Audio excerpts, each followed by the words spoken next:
ਸਤਿ ਸ਼੍ਰੀ ਅਕਾਲ ਦੋਸਤੋ, ਤੁਹਾਡਾ ਸਾਡੇ ਚੈਨਲ ਮੁਹੱਬਤ ਰੇਡੀਓ 'ਤੇ ਹਾਰਦਿਕ ਸਵਾਗਤ ਹੈ।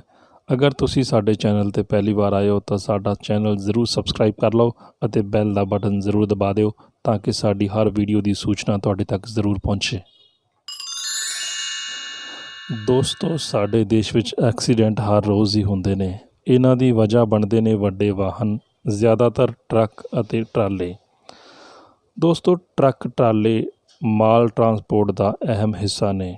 ਇਹਨਾਂ ਜ਼ਰੀਏ ਸਾਡੇ ਦੇਸ਼ ਵਿੱਚ ਵਸਤੂਆਂ ਦਾ ਆਦਾਨ ਪ੍ਰਦਾਨ ਹੁੰਦਾ ਹੈ। ਟਰੱਕਾਂ ਦੇ ਰੂਟ ਅਕਸਰ ਜ਼ਿਆਦਾਤਰ ਲੰਬੇ ਹੋਣ ਕਰਕੇ ਡਰਾਈਵਰਾਂ ਨੂੰ ਕਈ ਦਿਨ ਟਰੱਕ ਵਿੱਚ ਹੀ ਰਹਿਣਾ ਪੈਂਦਾ ਹੈ, ਜਿਸ ਕਾਰਨ ਉਹਨਾਂ ਦੀ ਨੀਂਦ ਵੀ ਪੂਰੀ ਨਹੀਂ ਹੁੰਦੀ। ਗਰਮੀਆਂ ਦੇ ਵਿੱਚ ਪੱਖਾ, ਕੂਲਰ ਵਗੈਰਾ ਵੀ ਨਹੀਂ ਮਿਲਦਾ, ਕਿਉਂਕਿ ਗੱਡੀ ਬੰਦ ਕਰਕੇ ਜੇਕਰ ਉਹ ਸੌਣਾ ਚਾਹੁਣ ਤਾਂ ਪੱਖਾ ਜਾਂ ਕੂਲਰ ਨਹੀਂ ਚਲਾ ਸਕਦੇ, ਕਿਉਂਕਿ ਬੈਟਰੀ ਡਾਊਨ ਹੋ ਜਾਏਗੀ। ਇਸ ਸਮੱਸਿਆ ਦਾ ਹੱਲ ਕੀਤਾ ਹੈ ਇੱਕ ਵੀਰ ਨੇ।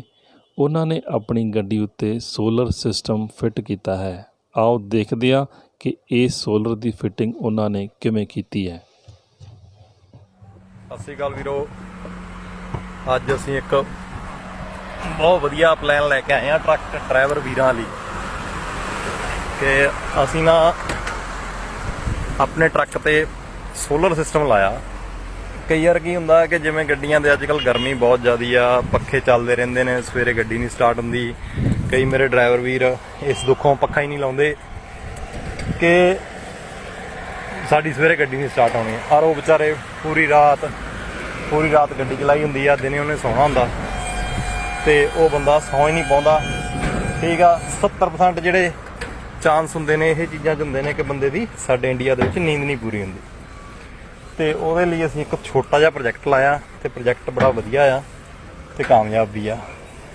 ਤੇ ਮੈਂ ਚਾਹੁੰਦਾ ਕਿ ਕੋਈ ਮਾਲਕ ਵੀ ਅਗਰ ਲਵਾ ਕੇ ਦੇਣ ਡਰਾਈਵਰਾਂ ਨੂੰ ਤਾਂ ਬਹੁਤ ਵਧੀਆ ਆ, ਉਹਦੇ ਨਾਲ ਸਾਡਾ ਹੀ ਬੈਨੀਫਿਟ ਆ। ਅਸੀਂ ਵੀਰੋ ਇਹ ਪ੍ਰੋਜੈਕਟ ਲਾਇਆ, ਇੱਕ ਸੋਲਰ ਲਾਇਆ।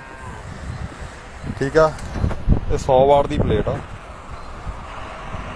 ਤੇ ਇਹ ਪਲੇਟ ਆਪਣੇ ਕੈਬਨ ਤੇ ਲੱਗ ਜਾਂਦੀ ਆ। ਦੇਖੋ ਫਿੱਟ ਕੀਤੀ ਹੋਈ ਆ ਸੋਲਰ ਦੀ। ਹਾਂਜੀ, ਸੂਰੀਆ ਕੰਪਨੀ ਦੀ ਪਲੇਟ ਆ ਇਹ, ਤੇ ਜਿਹਦੀ ਕੀਮਤ ਲਗਭਗ ਮੰਨ ਲਓ 3200-3300 ਰੁਪਇਆ ਬਿਲਿੰਗ ਦੇ ਨਾਲ ਸਾਨੂੰ ਇਹ 3500 ਰੁਪਈਆਂ ਦੀ ਮਾਰਕੀਟ ਦੇ ਵਿੱਚੋਂ ਮਿਲ ਜਾਂਦੀ ਆ। ਇਹ ਅਸੀਂ ਆ ਕੈਬਨ ਦੇ ਉੱਪਰ ਫਿੱਟ ਕੀਤਾ ਹੋਇਆ ਆ ਤੇ ਅੱਗੇ ਤੁਹਾਨੂੰ ਦਿਖਾਉਣੇ ਆ। ਆਹ ਦੇਖੋ ਇਹਦੀ ਤਾਰ ਆ ਰਹੀ ਆ, ਇਹ ਤਾਰ ਅੰਦਰ ਆ ਜਾਂਦੀ ਆ। ਠੀਕ ਆ, ਤੇ ਇਹ ਤਾਰ ਅੰਦਰ ਆ ਜਾਂਦੀ ਆ। ਜਿਹੜੀਆਂ ਸਾਡੀਆਂ ਟਰੱਕ ਦੀਆਂ ਬੈਟਰੀਆਂ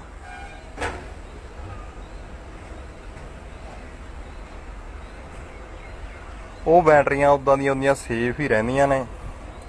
ਠੀਕ ਆ, ਉਹਦੇ ਉੱਪਰੋਂ ਅਸੀਂ ਕੋਈ ਮੰਨ ਲਓ ਚਾਰਜਰ ਜਾਂ ਕੁਛ ਪੱਖਾ ਕੁਛ ਨਹੀਂ ਚਲਾਉਂਦੇ ਤੇ ਉਹ ਤਾਰਾਂ ਅਸੀਂ ਅੰਦਰ ਲਿਆ ਕੇ ਇੱਕ ਸਪੇਅਰ ਬੈਟਰੀ ਲਾਤੀ ਇਹਦੇ ਨਾਲ। ਉਹ ਬੈਟਰੀ ਆ ਹੈਗੀ ਆ। ਠੀਕ ਆ, ਉਹ ਤਾਰ ਅੰਦਰੋਂ ਕਨੈਕਸ਼ਨ ਦੇ ਕੇ ਅਸੀਂ ਬਾਹਰੋਂ ਇਹ ਅੰਦਰ ਲੈ ਆਉਂਦੇ। ਠੀਕ ਆ, ਉਸ ਤੋਂ ਅੱਗੇ ਇਹ 12 ਵੋਲਟ ਦੀ ਬੈਟਰੀ ਆ, 2500 ਰੁਪਈਆਂ ਦੀ ਨਵੀਂ ਆ ਜਾਂਦੀ ਹੈ। ਠੀਕ ਆ ਜੀ, ਜਿਹੜੀਆਂ ਕਾਰਾਂ ਕੂਰਾਂ 'ਚ ਲੱਗ ਜਾਂਦੀ ਹੈ ਬੈਟਰੀ। ਤੇ ਇਹ ਅਸੀਂ ਉਹਦੇ ਨਾਲ ਗ੍ਰਿਪ ਲਾਏ ਹੋਏ ਨੇ। ਇਹਦੇ ਵਿੱਚ ਤੁਸੀਂ ਜੇ AC/DC ਮਤਲਬ ਜਿਹੜਾ ਚਾਰਜਰ ਹੁੰਦਾ ਇਹਦੇ ਵਿੱਚ ਲਾ ਸਕਦੇ ਹੋ ਤੁਸੀਂ। ਠੀਕ ਆ ਜੀ, ਤੇ ਜੇ ਤੁਸੀਂ ਆਪਣਾ ਕੋਈ ਵੈਸੇ ਚਾਰਜਿੰਗ ਕਰਨੀ ਆ ਤਾਂ ਇੱਥੇ ਕਰ ਸਕਦੇ ਹੋ। ਠੀਕ ਹੈ ਜੀ, ਪੱਖਾ ਟੇਪ ਸਾਰਾ ਇਹਦੇ ਨਾਲ ਹੀ ਕਨੈਕਟਡ ਆ। ਉਸ ਤੋਂ ਬਾਅਦ ਅਸੀਂ ਇਹਦੀ ਸਪਲਾਈ ਪਾ ਕੇ ਇੱਕ ਕੂਲਰ ਲਾਇਆ ਹੋਇਆ ਇਹਦੇ ਵਿੱਚ। ਉਹ ਕੂਲਰ ਆ ਹੈਗਾ ਆ, ਇਹ 12 ਵੋਲਟ ਦਾ ਕੂਲਰ ਆ, ਬਹੁਤ ਵਧੀਆ ਸਿਸਟਮ ਆ ਜੀ। ਆਹ ਦੇਖੋ ਇਹਦੇ ਨਾਲ ਮੋਟਰ ਲੱਗੀ ਹੋਈ ਆ ਜਿਹੜੀ ਇਹਦਾ ਪਾਣੀ ਲੈ ਕੇ ਪਿੱਛੇ ਸਪਲਾਈ ਦਿੰਦੀ ਆ, ਗਿੰਨੀ ਘਾਹ ਵਗੈਰਾ। 2 ਮੋਟਰਾਂ 'ਚ ਚੱਲਦੀਆਂ ਨੇ। ਆਹ ਦੇਖੋ ਪਾਣੀ ਚੱਲਦਾ ਉਹਦੇ 'ਚ, ਨਜ਼ਰ ਆਉਂਦਾ ਹੋਣਾ ਕੁਛ। ਠੀਕ ਹੈ ਜੀ, ਤੇ ਇਹਦਾ ਬੈਨੀਫਿਟ ਇਹ ਹੈਗਾ ਕਿ ਬੰਦਾ ਜਿਸ ਤਰ੍ਹਾਂ ਪੂਰਾ ਦਿਨ ਤਾਂ ਇਹ ਆਪਣੇ ਕਰੰਟ ਤੇ ਹੀ ਚੱਲਦਾ ਰਹਿੰਦਾ, ਨਾਲ ਬੈਟਰੀ ਚਾਰਜ ਹੁੰਦੀ ਰਹਿੰਦੀ ਆ ਤੇ ਬੰਦਾ ਬੜੇ ਆਰਾਮ ਨਾਲ ਸੌਂ ਸਕਦਾ। ਠੀਕ ਹੈ ਜੀ, ਤੇ ਬਾਕੀ ਜਿਹੜੀ ਇਹ ਬੈਟਰੀ ਹੈਗੀ ਆ ਇਹ ਪੂਰਾ ਦਿਨ ਇਹਨੂੰ ਜਿਸ ਤਰ੍ਹਾਂ ਧੁੱਪ ਨਿਕਲਦੀ ਆ ਸਵੇਰੇ 6 ਵਜੇ ਤੋਂ ਕੰਮ ਕਰਨਾ ਸ਼ੁਰੂ ਕਰ ਦਿੰਦੀ ਆ ਤੇ ਚਾਰਜ ਹੁੰਦੀ ਰਹਿੰਦੀ ਆ ਨਾਲ। ਠੀਕ ਆ, ਬੰਦਾ ਬੜੇ ਆਰਾਮ ਨਾਲ ਸੌਂ ਸਕਦਾ ਤੇ ਇਹ ਦੇਸੀ ਜੁਗਾੜ ਆ, ਕੋਈ ਜ਼ਿਆਦਾ ਖਰਚਾ ਨਹੀਂ ਆਉਂਦਾ ਤੇ ਮਤਲਬ 3500 ਰੁਪਈਆਂ ਦੀ ਉਹ ਹੈਗੀ ਆ, 3500 ਦਾ ਕੂਲਰ ਲੱਗਿਆ, 7000 ਰੁਪਈਆ 7 ਤੇ ਕੁੱਲ ਮਿਲਾ ਕੇ 10000 ਰੁਪਈਆ ਲੱਗਦਾ, ਜਿਹਦੇ ਨਾਲ ਜਿਹੜਾ ਸਾਡਾ ਡਰਾਈਵਰ ਆ ਜਾਂ ਕੋਈ ਮਾਲਕ ਵਗੈਰਾ ਵੀਰ ਆ ਉਹ ਬੜੇ ਆਰਾਮ ਨਾਲ ਸੌਂ ਸਕਦਾ। ਦਿਨ ਦੁਪਹਿਰਾ ਜਿਸ ਤਰ੍ਹਾਂ ਗਰਮੀ ਆ, ਬੰਦਾ ਕਈ ਥਾਂ ਗੱਡੀਆਂ ਨਹੀਂ ਖਾਲੀ ਹੁੰਦੀਆਂ, ਉੱਥੇ ਬੜੇ ਆਰਾਮ ਨਾਲ ਲਾ ਕੇ ਉਹਦਾ ਪਾਣੀ ਬਹੁਤ ਸੌਂ ਜਾਓ, ਨੀਂਦ ਪੂਰੀ ਹੁੰਦੀ ਹੈ ਇਹਦੇ ਨਾਲ। ਤੇ ਜਿਹਦੇ ਨਾਲ 70% ਚਾਂਸ ਘਟ ਜਾਂਦੇ ਨੇ ਕਿ ਐਕਸੀਡੈਂਟ ਨਹੀਂ ਹੁੰਦੇ, ਬੰਦੇ ਦੀ ਨੀਂਦ ਪੂਰੀ ਆ, ਰਿਲੈਕਸ ਹੋਊਗਾ ਤੇ ਆਪਣੇ ਆਪ ਹੀ ਆ। ਢਾਬਿਆਂ ਤੇ ਦਿਨੇ ਗੱਡੀਆਂ ਖੜਦੀਆਂ ਨੇ, ਢਾਬਿਆਂ ਵਾਲੇ ਤੁਹਾਨੂੰ ਪਤਾ ਹੀ ਅੱਜ ਕੱਲ੍ਹ ਢਾਬਿਆਂ ਵਾਲਿਆਂ ਦਾ ਹਾਲ, ਠੀਕ ਆ, ਨਾ ਕੋਈ ਪਾਣੀ ਠੰਡਾ ਨਾ ਲੈਣਾ ਨਾ ਕੋਈ ਦੇਣਾ। ਤੇ 10000 ਰੁਪਈਆ ਲੱਗਦਾ ਟੋਟਲ।